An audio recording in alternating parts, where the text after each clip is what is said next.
नमस्कार, हूँ तोशाली। अब तक बुलेटिन में आपનું સ્વાગત કરું છું। સૌપ્રથમ નજર કરીએ હેડલાઇન પર। રાજકોષીય ખાધને અંકુશમાં રાખી વિકાસની ગાડીને જેટ ગતિ આપતું બજેટ રજૂ કર્યું। અમૃતકાળનું બજેટ લોકોને ફળશે। 7 લાખ સુધીની આવકને કરમાંથી અપાઈ મુક્તિ।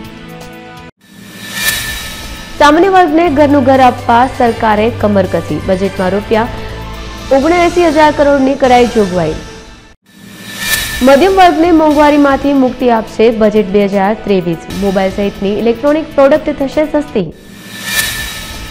बजेट में जगतना तात माटे जोगवाईओनो भरमार। 1 करोड़ खेडूतोने नेचरल फार्मिंग साथे जोड़वा तकतो तैयार। हवे जोईए समाचार विगतवार। नाणामंत्री निर्मला सीतारामणे वर्ष 2023-24 નું બજેટ રજૂ કર્યું હતું। બજેટમાં રાજકોષીય ખાધને અંકુશમાં રાખી વિકાસની ગતિ આપવામાં આવી છે। નાણામંત્રીએ બજેટમાં ઇન્ફ્રાસ્ટ્રક્ચરને મોરચે મોટી જાહેરાતો કરી છે। આ ઉપરાંત આવકવેરાની બાબતને ગંભીરતાથી લઈ ટેક્સના સ્લેબમાં સુધારો કર્યો છે, જેનો સીધો લાભ લોકોને મળશે। આવકવેરામાં છેલ્લા 7 વર્ષમાં કોઈ મોટી જાહેરાત કરવામાં આવી નથી। The fourth one, which is in every sphere of life, we have policy interventions and enabling provisions made so that India moves fast on the transition to renewable energy, the investments made for hydrogen mission, renewable energy transitional facilities which we need, natural gas, and also looking at biogas, also evacuation of power from renewable energy sources located in Ladakh to the rest of the country. So those are 4 highlights which I'd like you to go back to see the scale in which we are approaching these issues and the impact that it will have on large sections of India's population. Then, of course, I gave 7 priorities which began with talking about inclusive growth, investments in infrastructure, also reaching the last mile so that those who are still left without a house or a sanitary facility or a road which is reaching them, and so on.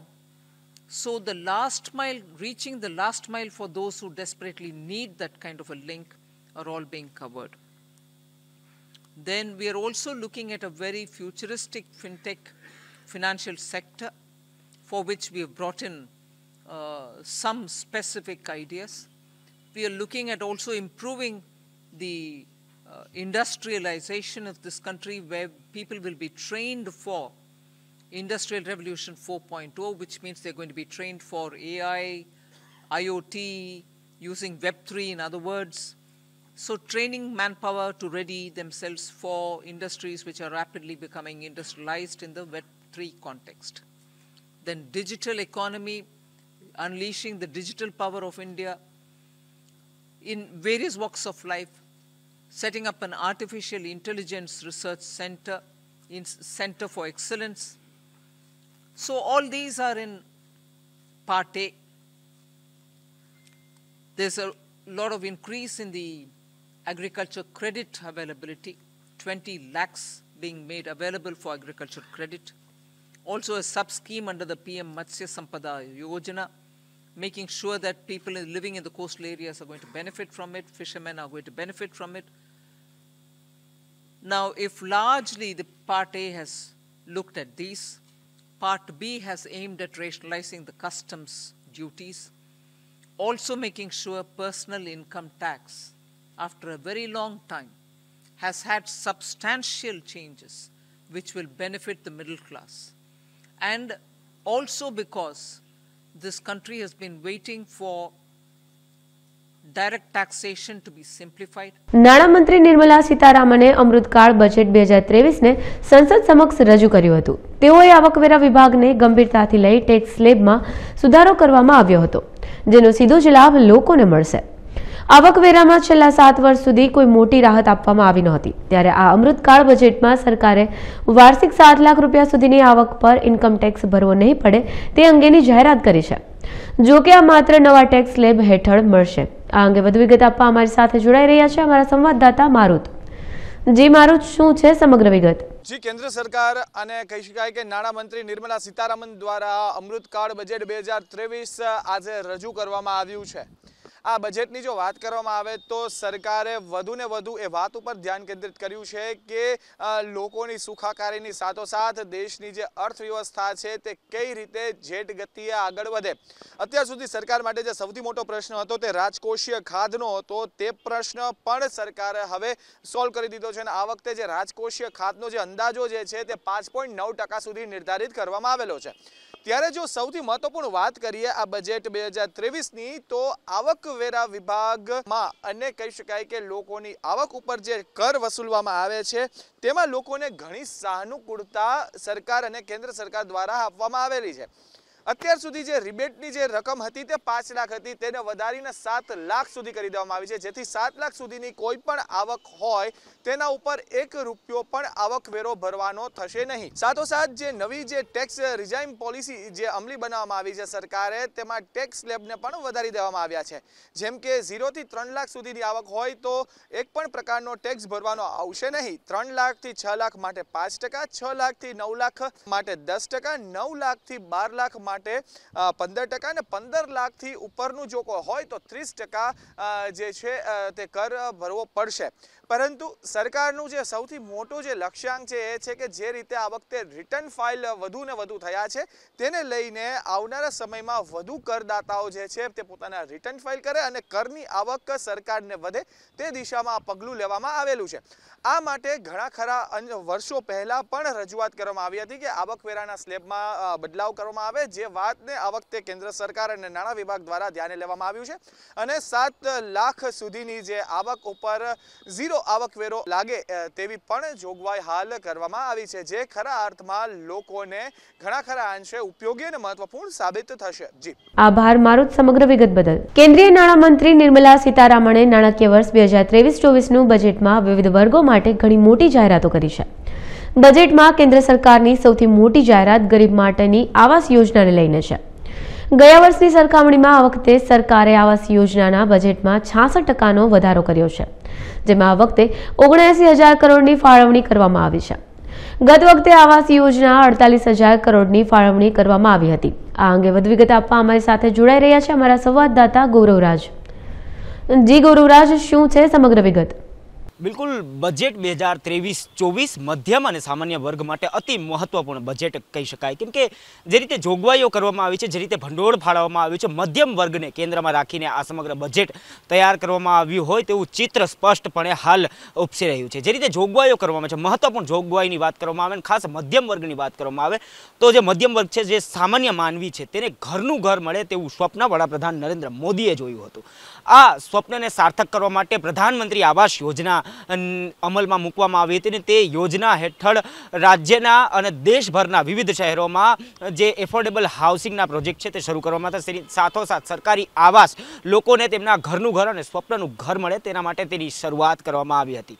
પરંતુ budget 2023-24માં PMSY એટલે કે પ્રધાનમંત્રી આવાસ યોજના માટે જે budget છે તે 79,000 કરોડ રૂપિયાનું budget ફાળવવામાં આવ્યું છે, ભંડોળ ફાળવવામાં આવ્યું છે। વર્ષ 2022-23ના નાણાકીય બજેટમાં આ જે આંકડો છે એ 48,000 કરોડનો હતો, પરંતુ 66%નો વધારો કરીને વર્ષ 2023-24ના નાણાકીય બજેટમાં આ જે આંકડો છે એ 79,000 કરોડનો કરી દેવામાં આવ્યો છે। સ્પષ્ટ છે કે સામાન્ય માણસમાં કોઈ પણ વ્યક્તિ ઘરના ઘર વિનાથી વંચિત ન રહે તેના માટે નાણાં પ્રધાને આ તમામ જોગવાઈ કરી છે અને આ જે સ્વપ્ન છે એ વડાપ્રધાન નરેન્દ્ર મોદીએ જોયું હતું કે સામાન્ય માણસને તેના ઘરનું ઘર મળે અને તે દિશામાં બજેટમાં મહત્વપૂર્ણ જોગવાઈ કરવામાં આવી છે। આભાર ગૌરવરાજ સમગ્ર વિગત બદલ। કેન્દ્રીય નાણામંત્રી નિર્મલા સીતારામન દ્વારા અમૃતકાળનું બજેટ રજૂ કરવામાં આવ્યું છે, જેમાં અનેક એવી જાહેરાતો કરવામાં આવી છે। જો વાત કરવામાં આવે તો ઇલેક્ટ્રોનિક ગેજેટ ખૂબ સસ્તા કરી દેવામાં આવ્યા છે અને તેના પર લગાવવામાં આવતી કસ્ટમ ડ્યુટી પણ ઘટાડી દેવાઈ છે, જેના કારણે લોકો સરળતાથી લઈ શકે છે અને તેની ખરીદી પણ કરી શકશે। આ અંગે વધુ વિગત આપવા અમારી સાથે જોડાઈ રહ્યા છે અમારા સંવાદદાતા પ્રતિપાલ। જી પ્રતિપાલ, શું છે સમગ્ર વિગત? જે વાત કરવામાં આવે તો વર્ષ 2023-24નું અમૃતકાળ જેવું બજેટ નાણામંત્રી નિર્મલા સીતારમણ દેવી દ્વારા બહાર પાડવામાં આવ્યું છે, રજૂ કરવામાં આવ્યું છે। જે ખાસ કરીને આજના જે આ બજેટની અંદર લોકોને ખૂબ જ કહેવાય ને સરળતાથી ઇલેક્ટ્રોનિક ગેજેટ સસ્તા મળી રહે એને ધ્યાનમાં રાખીને એક સરસ મજાના બજેટની અંદર મોટી જાહેરાત કરવામાં આવી છે। હવે સામાન્ય રીતે લોકોને જે ઇલેક્ટ્રોનિક ગેજેટ્સ ટીવી મોબાઈલ ખાસ કરીને જે અત્યારે અત્યાધુનિક રીતે જે કોમ્પ્યુટર્સની જરૂર પડતી હોય તેના સ્પેર પાર્ટમાં દરેકમાં ભાવનો ઘટાડો કરવામાં આવશે અને આ બજેટની અંદર જે આયાત ડ્યુટી લાગતી હતી, કસ્ટમ ડ્યુટી લાગતી હતી તેને ઘટાડવામાં આવી છે। તો ક્યાંક ને ક્યાંક આ લોકો જે ખરીદી કરતા હતા હવે એમને આ બધા જે વસ્તુ સરળતાથી ઓછા ભાવે મળી રહેશે। સાથોસાથ આજના જે બજેટની અંદર ખૂબ મોટા પાસા જે કરવામાં આવ્યા છે એ ઈ વ્હીકલને પ્રોત્સાહન મળી રહે તેના માટે જે લિથિયમ બેટરી હતી એના પણ આયાતની ડ્યુટી ઘટાડવામાં આવી છે અને ખાસ કરીને અત્યારે ખૂબ જ સારી રીતના કહી શકાય લોકો ઇલેક્ટ્રોનિક ગેજેટ્સથી માંડી અને ઈ વ્હીકલ યુઝ કરી શકે તે માટે અત્યારે આ બજેટની અંદર ખૂબ સારું ઘટાડા કરી રજૂ કરવામાં આવ્યું હતું। જી આભાર પ્રતિપાલ સમગ્ર વિગત બદલ। નાણામંત્રીએ કહ્યું કે આપણે વિશ્વમાં અનાજના સૌથી મોટા ઉત્પાદક અને બીજા સૌથી મોટા નિકાસકાર છીએ। નાના ખેડૂતોએ અનાજ ઉગાડ્યું છે અને નાગરિકોના સ્વાસ્થ્યને મજબૂત બનાવવામાં મોટી ભૂમિકા ભજવી છે। 2015-16માં સરકારે કૃષિ યોજનાઓ માટે 24.2 કરોડ રૂપિયા આપ્યા હતા। 2022-23માં આ 4.36 ગણું વધીને 1.6 લાખ કરોડ થશે। સરકારે 2019માં શરૂ કરેલી પીએમ કિસાન સન્માન નિધિ યોજનાનો અત્યાર સુધીમાં લગભગ 11.3 કરોડ ખેડૂતોએ લાભ લીધો છે। વડાપ્રધાન નરેન્દ્ર મોદીએ નાણામંત્રી નિર્મલા સીતારામણના બજેટને આશાનું બજેટ જણાવ્યું છે। તેમણે કહ્યું કે ગરીબ ખેડૂતો અને મધ્યમ વર્ગની અપેક્ષાઓ પૂર્ણ કરશે। પરંપરાગત રીતે પોતાના હાથથી હથિયાર અને ટૂલ્સથી આકરી મહેનત કરીને કોઈને કોઈ સર્જન કરનાર કરોડો વિશ્વકર્મા આ દેશના નિર્માતા છે। તેમણે આગળ જણાવ્યું હતું કે લુહાર, સોની, મૂર્તિકારનું ખૂબ જ લાંબુ લિસ્ટ છે। આ બધાની મહેનતથી દેશ આ બજેટમાં પહેલીવાર અનેક પ્રોત્સાહન યોજનાઓ લઈને આવ્યું છે। એવામાં લોકો માટે ટ્રેનિંગ, ટેકનોલોજી સપોર્ટની વ્યવસ્થા કરી છે। ગામમાં રહેતી મહિલાઓના જીવનને સરળ બનાવવા માટે વિતેલા વર્ષોમાં સરકારે અનેક પગલાઓ ભર્યા છે। જળ જીવન, પીએમ આવાસ યોજના હોય એવા અનેક પગલાં ભર્યા છે। મહિલા સેલ્ફ હેલ્થ ગ્રુપ સામર્થ્યવાન ક્ષેત્ર છે। अमृत काल का ये पहला बजट विकसित भारत के विराट संकल्प को पूरा करने के लिए एक मजबूत नींव का निर्माण करेगा। ये बजट वंचितों को वरीयता देता है।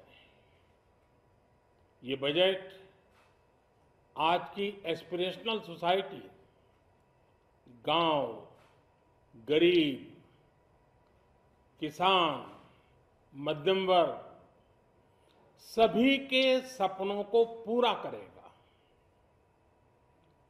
मैं वित्त मंत्री निर्मला जी और उनकी टीम को इस ऐतिहासिक बजट के लिए बधाई देता हूं। साथियों, परंपरागत रूप से अपने हाथ से औजारों और टूल्स से कड़ी मेहनत कर कुछ न कुछ सृजन करने वाले करोड़ों विश्वकर्मा इस देश के निर्माता है। સૌરાષ્ટ્ર કચ્છમાં ઠંડીનું જોર યથાવત રહેવા પામ્યું છે। ઠંડાગાર પવનના સુસવાટાને કારણે જનજીવન ધ્રુજી ઉઠ્યું છે। આગામી 2 થી 3 દિવસ ઠંડીમાં સામાન્ય રાહત જોવા મળશે। ત્યારબાદ નવો રાઉન્ડ આવે તેવી સંભાવના પણ જણાઈ રહી છે। કચ્છના નલિયાનું તાપમાન 5.3 ડિગ્રી નોંધાયું હતું અને અન્ય શહેરોમાં લઘુત્તમ તાપમાન ડબલ ડિજિટમાં નોંધાયું હતું। હવામાન વિભાગના સૂત્રોના જણાવ્યા અનુસાર આજે રાજકોટ શહેરનું લઘુત્તમ તાપમાન 12.8 ડિગ્રી નોંધાયું હતું। ગઈકાલની સરખામણીએ આજે લઘુત્તમ તાપમાનમાં સામાન્ય વધારો નોંધાયો હતો। તાજેતરમાં યોજાનાર કચ્છના રણમાં G20ની બેઠક યોજાવાની છે। તે પહેલા પૂર્વ કચ્છ જિલ્લા પોલીસ વડા અને પોલીસ અધિકારીઓ સાથે એક બેઠક ખડીર પોલીસ મથકે યોજી હતી, જેમાં આસપાસના ગામોના લોકો અને આગેવાનો ઉપસ્થિત રહ્યા હતા। આગામી દિવસોમાં યોજાનારી G20 સમિટ અન્વયે ધોરાવીરાની મુલાકાત ડેલિગેટ લેનાર છે। ખડીર બોર્ડર વિસ્તાર તેમજ હેરિટેજ સ્થળોની યાદીમાં આવે છે, એટલે દરરોજ અસંખ્ય લોકો આવે છે. એટલે અહીં આવતા અને રાત્રે રોકાણ કરતા લોકોના આધાર પુરાવા રાખવા તેમજ શંકાસ્પદ લાગે તો પોલીસ મથકે જાણ કરવી સહિતના પ્રશ્નો અંગે ચર્ચા કરવામાં આવી હતી. રાજકોટ ગુર્જર સુથાર જ્ઞાતિ દ્વારા તારીખ 1 થી 3 ફેબ્રુઆરી સુધી વિશ્વકર્મા જયંતિ મહોત્સવ તથા શતાબ્દી વર્ષ અંતર્ગત 101 કુંડી મહાયજ્ઞ, શ્રી વિશ્વકર્મા દાદાની દશાવતારની ઝાંખી, મહારક્તદાન શિબિર, શ્રી વિશ્વકર્મા દાદાની શોભાયાત્રા, સમૂહ લગ્નોત્સવ, દાતા સન્માન વગેરેનું ભવ્યાતિભવ્ય આયોજન કરવામાં આવેલ છે. વિશ્વકર્મા પ્રભુજીનું મંદિર દિવાનપરા રાજકોટ ખાતે બિરાજમાન ભગવાન વિશ્વકર્મા દાદાની પ્રાણ પ્રતિષ્ઠાને 100 વર્ષ પૂર્ણ તથા શતાબ્દી વર્ષ મહોત્સવ ઉજવણીના ભાગરૂપે ભગવાન વિશ્વકર્મા પ્રભુજી નૂતન સુવર્ણ સિંહાસનનું અનાવરણ કરવામાં આવ્યું.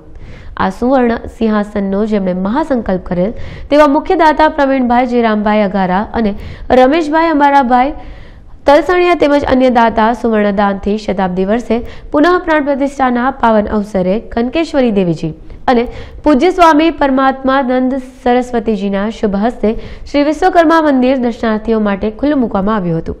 સાથે 3 દિવસીય પુનઃ પ્રાણ પ્રતિષ્ઠા યજ્ઞ શરૂ રહેશે. હું રસિકભાઈ ભદ્રકિયા ગુર્જર સુથાર જ્ઞાતિ રાજકોટના પ્રમુખ તરીકે સેવા આપું છું. અમારા ઈષ્ટદેવ રાજકોટ શ્રી વિશ્વકર્મા પ્રભુજીના મંદિરે અમારા દાદાની મૂર્તિ પ્રાણ પ્રતિષ્ઠાને 100 વર્ષ પૂરા થયા છે. 100 વર્ષ પૂરા થયા છે ત્યારે શતાબ્દી વર્ષની ઉજવણીના ભાગરૂપે સુવર્ણ જયંતિ વર્ષ નિમિત્તે શ્રી વિશ્વકર્મા પ્રભુજીના સુવર્ણ સિંહાસનની અનાવરણ વિધિ, પૂર્ણ પ્રાણ પ્રતિષ્ઠા મહોત્સવ અને આવનારા ઇતિહાસ બની રહેશે કે અમારા આ વિશ્વકર્મા પ્રભુજીના મંદિરમાં સુવર્ણ સિંહાસનમાં બિરાજમાન થશે. અને આગામી કાર્યક્રમ અમારા શ્રી આજે શ્રી કનકેશ્વરી દેવી અને પરમાત્મા સ્વામીના હસ્તે સુવર્ણ સિંહાસન ખુલ્લું મૂકવામાં આવનાર છે અને આખો દિવસ યજ્ઞ અહીંયા ચાલશે. કાલે યજ્ઞ ચાલશે. કાલે સાંજે વિશ્વકર્મા પ્રભુજીની દશાવતારને ઝાંખીનો કાર્યક્રમ રેસકોર્સમાં રાખેલ છે. જામનગરના કાલાવાડમાં હરિપર ગામના ખેડૂતોને સીમમાં જવાના રસ્તાને બંધ કરેલા છે. તે બાબતે આવેદન પાઠવી રજૂઆત કરવામાં આવી હતી. ગામના 80 થી વધારે ખેડૂતોને સીમમાં જવા માટેનો વર્ષો જૂનો રસ્તો માથાભારે માણસોએ બંધ કરી દીધેલ છે, જેના વિરુદ્ધમાં સખ્તમાં સખ્ત કાર્યવાહી માટે રજૂઆત કરવામાં આવી હતી. તાજેતરમાં જ જુનિયર ક્લાર્કનું પેપર લેવાય તે પૂર્વે જ પેપર ફૂટ્યાનો બનાવ સામે આવ્યો હતો. સમગ્ર મામલે પોલીસે ગણતરીની જ કલાકોમાં ફરિયાદ નોંધી આરોપીઓની ધરપકડ પણ કરી હતી. ત્યારે રાજકોટ શહેરમાં વધુ એક વખત NSUIના હોદ્દેદારોએ અને કાર્યકર્તાઓ દ્વારા ઇન્દિરા સર્કલ ખાતે ઉગ્ર વિરોધ નોંધાવવામાં આવ્યો હતો. પેપર લીકની ઘટનાને લઈ સરકાર વિરોધી ઉગ્ર સૂત્રોચ્ચાર પણ કર્યા હતા તેમજ પંચાયત મંત્રી રાજીનામું આપે તેવી માંગ પણ કરી હતી. ત્યારે પોલીસ દ્વારા વિરોધ પ્રદર્શિત કરનારા હોદ્દેદારો અને કાર્યકર્તાઓની અટકાયત કરવામાં આવી હતી. તો સાથે જ ઇન્દિરા સર્કલ ખાતે ઓવરબ્રિજ પર પૂતળું લટકાવી વિરોધ દર્શાવ્યો હતો તેમજ ટમેટા ફેંકી વિરોધ પ્રદર્શિત કરવામાં આવ્યો હતો. કિન્નાખોરી રાખી અને વિદ્યાર્થીઓને હેરાન કરે છે. જ્યાં ભરતી કૌભાંડ થયું એ ભાજપવાળાએ કરાવ્યું છે અને આ 22મું પેપર લીક છે. જ્યારે અમે લોકશાહી ઢબે વિરોધ કરવા આવ્યા ત્યારે આ વિરોધને અમને અમારા વિદ્યાર્થીઓને અટકાયત બળજબરીપૂર્વક કરી. એટલે હું પોલીસને અને તંત્રને પણ કહેવા માંગુ છું કે જે આ પેપરો ફોડે છે એને તમે અટકાયત કરો. અને અમારી માંગણી છે કે 30 દિવસમાં ફરી આ પેપર લેવામાં આવે અને જે પણ સરકાર પરીક્ષા લેવામાં સક્ષમ નથી તે રાજીનામું આપે. ગેરકાયદેસર રીતે ઊંચું વ્યાજ વસૂલી, ધાકધમકી આપી, પઠાણી ઉઘરાણી કરી લોકોની મિલકત પડાવી લેતા વ્યાજખોરો સામે કાર્યવાહી કરવાની ગુજરાત સરકાર તરફથી એક ઝુંબેશ શરૂ કરવામાં આવી છે. ત્યારે ગોધરામાં ગેરકાયદેસર રીતે વ્યાજે રૂપિયા આપી વધુ વ્યાજ વસૂલ કરનાર રમેશ ઉર્ફે રામુ અર્જુનદાસ દોગલાની સામે પાસાનો હુકમ કરી કચ્છ ભુજ ખાતેની પાલારા જેલમાં મોકલી આપવાનો હુકમ કરવામાં આવ્યો છે, જેનાથી વ્યાજખોરોમાં ફફડાટ ફેલાયો છે. ગુજરાત રાજ્યમાં વગર લાયસન્સે ઊંચા વ્યાજે નાણાંનો ધીરધાર કરી પઠાણી ઉઘરાણી કરી તેની સામે મિલકતો પડાવી લેવી અને એ રીતે ગુજરાતના નાગરિકોને વ્યાજે નાણાં ધીરધાર કરનાર વ્યક્તિઓ જે હેરાન કરતા હતા એને કારણે ગુજરાત સરકારનું એક ઝુંબેશ વ્યાજખોરોની સામે કાર્યવાહી કરવાની ચાલેલી. એ અંતર્ગત ગોધરા એ ડિવિઝન ખાતે કેટલાક વ્યક્તિઓના વિરુદ્ધમાં ગુના દાખલ થયેલા, જે પૈકી રમેશભાઈ ઉર્ફે રામુ અર્જુનદાસ દોહલાણી ગોધરાના રહેવાસી છે. તેઓએ 2 વ્યક્તિઓને વગર લાયસન્સે ઊંચા વ્યાજે નાણાં ધીરેલા અને પઠાણી ઉઘરાણી કરી હેરાન પરેશાન કરતા હોય અને 2 વ્યક્તિઓ સિવાય એક વ્યક્તિની ક્રેટા કાર પણ તેઓએ લઈ લીધેલી અને 2 ફરિયાદો દાખલ કરવામાં આવેલી.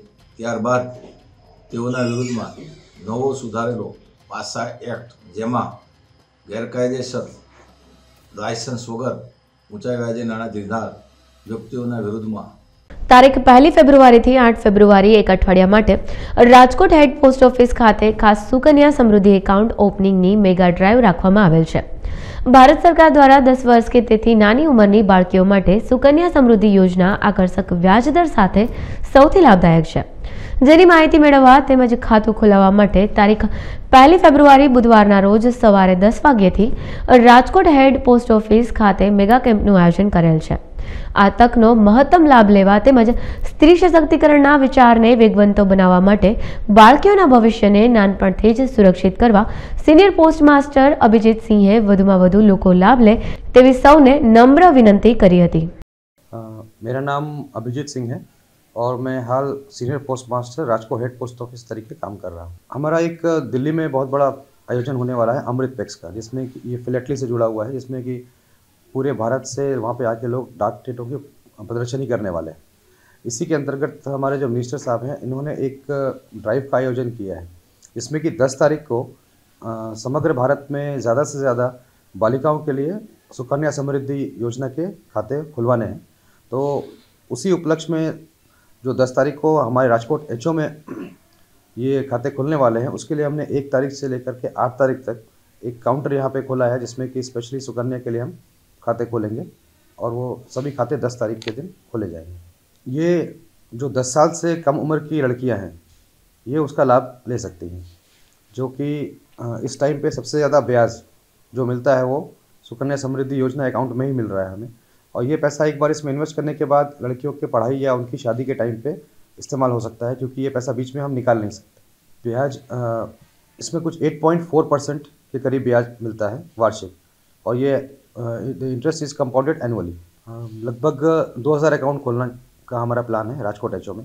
इस तरह की एक ड्राइव पहले हमने सितंबर अक्टूबर में की थी, जिसमें कि जितने भी राजकोट शहर के वासी हैं, उन्होंने इस स्कीम को अच्छे से समझा और उसका इतना अच्छा परिणाम मिला कि हमने 10,000 से ज़्यादा खाते केवल 15 दिन की ड्राइव में खोले थे. तो इस बार भी हमारी उम्मीद है कि ये 1 हफ्ते की ड्राइव में हम कम से कम 2000 खाते खोलेंगे. जिस तरह से महिला सशक्तिकरण की तरफ हम आगे बढ़ रहे हैं, तो जब तक हमारे जो छोटी बच्चियां हैं, अगर वो आगे जा कर के अपने उनके लिए अगर हम कुछ अच्छा कर सकें, तो ये सबसे अच्छी स्कीम है.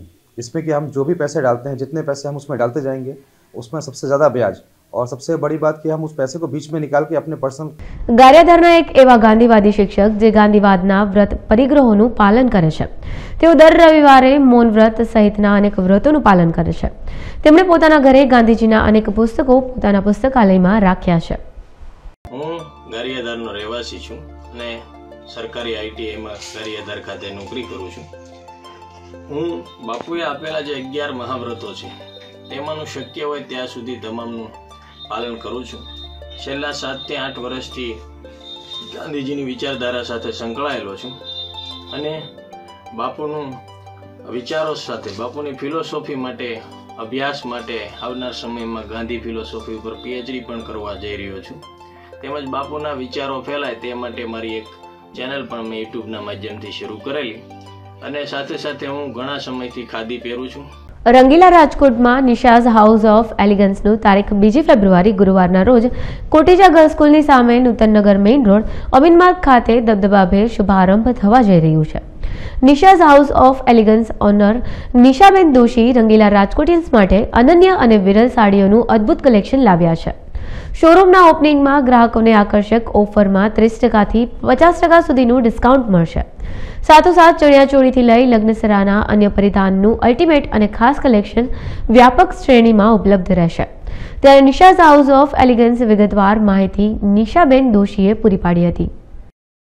મારું નામ છે નિશા દોશી અને મારું શોરૂમનું નામ છે નિશાઝ હાઉસ ઓફ એલિગન્સ, જે પહેલા હતું નિશાઝ રાજસ્થાની એસેન્સ, એની જ બ્રાન્ચ છે નિશાઝ હાઉસ ઓફ એલિગન્સ. લેડીઝ માટે હું છે ને બધું ડિફરન્ટ ટાઈપની સાડીઝ, ધારો કે તંચોઈ સિલ્ક છે, કાંજીવરમ છે, પટ્ટુ સિલ્ક છે, પેઠની છે, અને બનારસી છે, બધી ડિફરન્ટ ટાઈપની હું લઈ આવી છું અને બધું પ્યોર ફેબ્રિકમાં છે. રેન્જ થશે 2500 થી ચાલુ અને તમને 45-60 હજાર સુધીનું બધું અવેલેબલ. બધું હેન્ડ વેવિંગ અને હેન્ડમેડ વસ્તુ છે ટોટલી. લેડીઝને એક જ વસ્તુ કહેવા માંગુ છું કે તમને કંઈક ડિફરન્ટ અને યુનિક વસ્તુ જોતી હોય તો નિશાઝ હાઉસ ઓફ એલિગન્સમાં પધારો.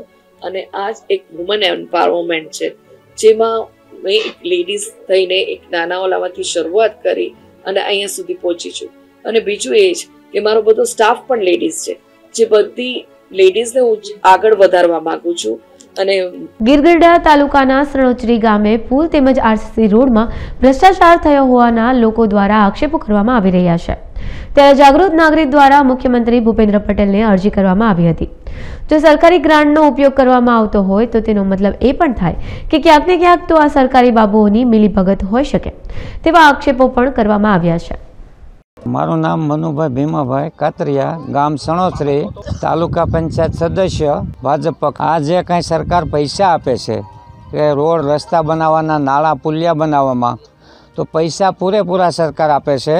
તો એનો દુરુપયોગ કરી જે માટી અને રેતીના બદલામાં માટી વાપરી અને આરસીસી રોડ બનાવ્યો અને પુલ બનાવ્યો, તો પુલમાં 3 ઇંચનો સીસી રોડ બનાવ્યો નથી, લોખંડ નાખ્યો નથી, પાયા ગાળ્યા તો પાયામાં કવાનો ગાળ નાખ્યો છે અને કપસી નાખેલી નથી.